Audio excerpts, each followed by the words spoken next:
Okay, let me go over how to start a Dreamweaver layout by scratch. What I mean by that is I'm not going to start with one of those pre-made templates that are inside of Dreamweaver. I'm going to start the Dreamweaver application, and we are just going to use the plain blank document, and then we are going to make our own div tags. If you look at the layouts that are pre-made layouts that are inside of Dreamweaver, and let's get started here. Again, we always go under Site, New Site, and I'm going to call mine Homemade, and then I'm going to make a folder. So wherever we always go under Site, New Site, and start with a local folder here, and I'm just going to make one on the desktop here. And let's call it, I'm going to call mine Homemade.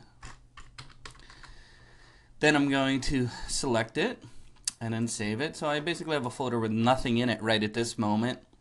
So what I'm going to do is I'm going to start with a new blank HTML document, and no pre-made layout here. I'm going to use the XHTML transitional still, and I'm going to hit create. Now in this case it gives me a new blank document. Let me make it small enough so you can see it here.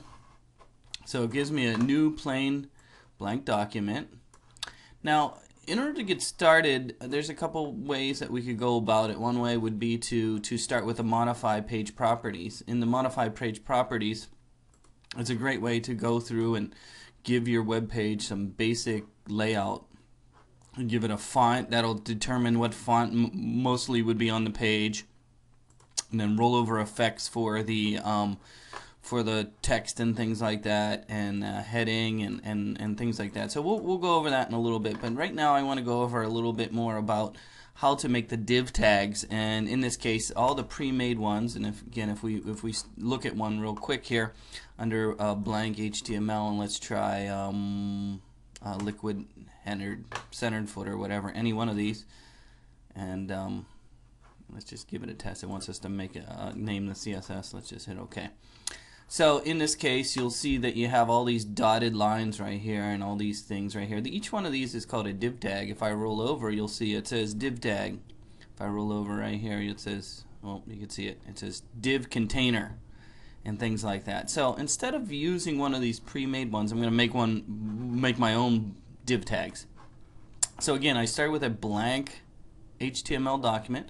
I'm going to save it, and let's just call it, I'm going to call this Homemade, and hit save. Now, in order to quickly do it, I'm actually going to do it, put the div tags in using the code view, just so that we could see how the HTML is being written and the code is being written. So if I go under the code view right here, you'll notice I have body tags, and anything inside the body tags will be what is visible on the web page. So in this case, I'm going to follow the standard words and layout that the pre-made ones that come with Dreamweaver use, and that'll be we'll use one for container, and then we'll have a header, a content, and a footer. So to do this, again, we're gonna type with the keyboard here. I'm just going to hit return. Oh, that was the delete key. Mistake there. Hit enter, and I'm going to start with a chevron, and then div space, and then I'm going to use the word ID equals, and then I'm going to put in quote, and the first one's going to be container, end quote, end chevron, and then I'm going to close my div by using a chevron / and it gives me a closing div. So each one of the boxes that you make, that you put content in on a web page, will be in what we call a div tag, and these div tags are basically a box that you put like text or pictures or anything like that in. So in this case, the container is going to be the main box. So I'm going to put other boxes inside the container one. So in order to do that, it has to be between the closing one and the opening one. So anything that goes inside container needs to be inside there. So I'm going to actually hit return here to put this div on the end here, and then I'm going to put my cursor up here next to the chevron, hit return again, so I get a blank line. And then I'm going to make another div. This one is going to be for the header, and it's going to be ID equals header, like that. And then I'm going to do a closing chevron and like that. So there's a header, and then I'm going to do another div, ID equals, and then this one is going to be content. And then that'll be another closing one here.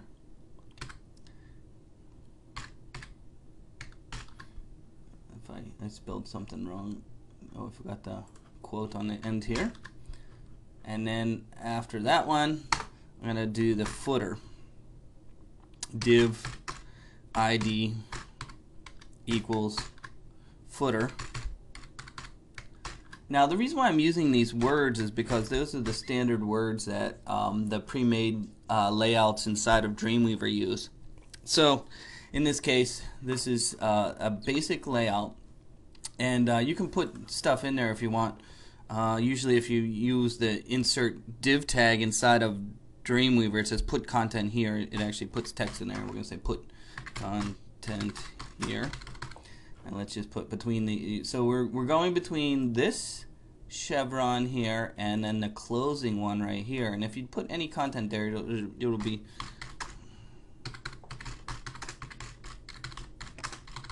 and then I'm going to put one more in there, and this is put footer here. Okay, so I have basically 4 boxes. One of them is the main box that will hold everything. It's called container.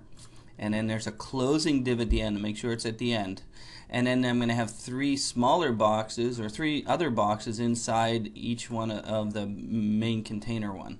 And the first one's called header, content, and footer. Now we haven't given any color yet or any of that information. We're gonna do that with the CSS. But this is the basic of there. And if we look in design view, you'll see I have 3 boxes. They go all the way across to the edge of the page because we haven't given them any sort of size or anything like that. So we're going to do that in a minute with some CSS. But I wanted you to, again, to look at how the basic layout would be by putting your own div tags without using the pre-made ones that come with Dreamweaver. This is how you can do it by hand. The next step would be to give it some color. So the first one I'm going to do is I'm going to put a big color box in here called container, and I'm going to give it a size. So let's save real quick here. I'm going to go under File, Save. Next I'm going to go into the CSS by going under Windows, CSS Styles. And here's my CSS styles. I have no CSS yet, but remember I gave each one an ID, right? And the first ID is called container. So I'm going to, in this CSS styles window, I'm going to hit the little new CSS rule right here, which is a little plus down here in the bottom of the CSS styles window. And if I click on that, it's going to ask me for a new CSS style. Well, in this case, remember we gave them IDs and not classes. So if you look under here where it says choose a contextual selector type for your CSS rule, we're using IDs. You can only use one ID. Each ID needs to be unique per page. That's why we gave them all different names. Later on we'll learn that classes can be used multiple times on the page. But in this case I'm going to use ID, and I'm going to call it container. Then I'm going to say this document only for now. We'll learn how to take the CSS that it's writing right now. It's going to write the CSS within the page, but later on we'll learn how to take it from within the page and put it onto a web page, or put it onto a separate CSS file. If I hit OK right now, it's going to ask me for some information.